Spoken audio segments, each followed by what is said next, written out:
Terme que l'on répète partout. Tout est permis, tout est possible, tout est sans conséquence. Sexe libre, indépendance totale, libertinage assumé, célibat sucré, épicé, pimenté, revendiqué comme une victoire. Et soyons honnêtes, au début c'est grisant. La liberté flatte l'ego, le désir nourrit l'estime, la possibilité permanente rassure. On se sent choisi, désiré, vivant. Mais il y a une vérité que personne n'aime rappeler. Dans la vie, tout a un prix. Pas un prix moral, un prix structurel. Le problème n'est pas le sexe, le problème n'est pas la liberté. Le problème, c'est le mensonge collectif qui consiste à dire que ces choix n'ont aucun coût à long terme. Le plaisir est immédiat. La facture, elle, arrive plus tard. Au départ, le sexe libre donne l'impression de maîtriser le jeu. On choisit, on dispose, on ne s'attache pas. On part quand on veut. Mais à force de multiplier les expériences sans profondeur, quelque chose change à l'intérieur. Pas brutalement, progressivement. On se désensibilise. Ce qui faisait vibrer hier devient banal aujourd'hui. Il faut plus d'intensité, plus de nouveauté, plus de stimulation pour ressentir la même chose. Ce n'est pas un défaut moral, c'est un mécanisme neurologique et émotionnel. Le désir sans enracinement épuise le système nerveux. Le cœur apprend à ne plus s'ouvrir complètement. La prudence remplace la vulnérabilité. Puis arrive un autre coup, plus subtil, la comparaison permanente. Quand on a connu beaucoup de partenaires, chaque nouvelle rencontre est évaluée à l'aune des précédentes. Personne n'est pleinement présent. Tout le monde est comparé. On ne rencontre plus quelqu'un, on fait une moyenne.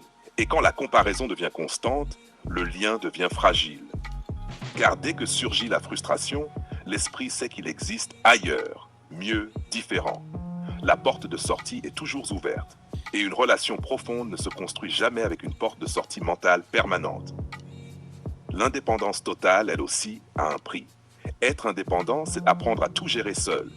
Ses émotions, ses problèmes, ses silences, ses chutes. Au début, c'est valorisant. On n'a besoin de personne, on ne dépend de rien. Mais l'autonomie poussée à l'extrême finit par atrophier la capacité à recevoir. Demander devient difficile. S'appuyer devient inconfortable. Faire confiance devient risqué. On devient fort. Mais souvent seul. Et la solitude choisie n'est pas la même que la solitude subie. La première est un luxe temporaire. La seconde est un poids durable. Le libertinage, lui, promet une liberté sans attache. Mais il entraîne souvent une fragmentation intérieure. Quand le corps se donne sans que le cœur ne suive jamais vraiment, l'être humain apprend à compartimenter. Le plaisir d'un côté, l'émotion de l'autre, l'engagement ailleurs. À force, on ne sait plus très bien comment réunifier tout cela. Comment désirer sans se méfier. Comment aimer sans calculer.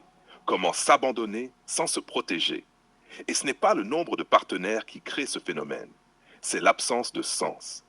Le célibat, sucré et épicé, est souvent présenté comme un idéal. Libre, léger, festif, sans contrainte. Mais ce mode de vie repose sur une illusion, celle que l'on pourra éternellement éviter les renoncements. Or, toute construction durable implique un renoncement. Renoncer à certaines possibilités pour en approfondir une seule. Le plaisir, lui, ne demande aucun sacrifice. La construction, si. Et plus on repousse ce moment, plus le coût émotionnel augmente.